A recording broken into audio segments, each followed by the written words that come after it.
আজকে আপনাদেরকে একটি চমৎকার গোলাপ দেখাবো। এবং আমরা জানি যে সাধারণত গোলাপের পাপড়ি কয়টা হয়, 5 থেকে 6টা বা তার কম। কিন্তু আমাদের এই ছাদ বাগানে একটি সাদা গোলাপের ভিতরে দেখেন পাপড়ি কয়টা হয়, একটু দেখি। হ্যাঁ, এই হচ্ছে গোলাপ। এটা কিন্তু মিক্সড গোলাপ। হ্যাঁ, সাদাও হয়, লালও হয়। সো বর্তমানে আছে সাদা ফুল, সাদা গোলাপ দেখতে পাচ্ছেন, দেখা যাচ্ছে। আসেন গনি গনি দেখি কটা কটা পাপড়ি আছে এখানে। অনেকগুলা পাপড়ি এখানে রয়েছে সাদা ফুলের।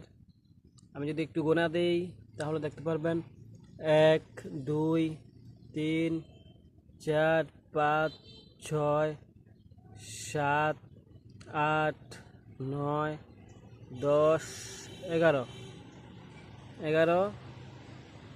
11টা পাপড়ি রাখবে। আমাদের এই গোলাপ ফুলটার 11টা পাপড়ি রয়েছে এক সিরিয়ালে। এদিকটায় 11টা। তো এভাবে কতগুলো আছে পাপড়ি একবার হিসাব করেন তো। অনেকগুলা পাপড়ি রয়েছে এখানে। আমি সবগুলা গুনছি না, কিন্তু আমি জাস্ট একটা সিরিয়ালে, এই সিরিয়ালটা দেখতে পাচ্ছেন, এই সিরিয়ালটায় 11টা পাপড়ি রয়েছে। এই সাইডে এইটুকুর মধ্যে একটা পাপড়ি দেখেন কতটুক, এই যে এইটুকু হলো একটা পাপড়ি। এরকম এই এই সাইডটার ভিতরে 11টা পাপড়ি রয়েছে। তো সর্বমূলে আরও অনেক বেশি পাপড়ি। তো এটা কি গোলাপ কয় আমি জানি না, তবে কালার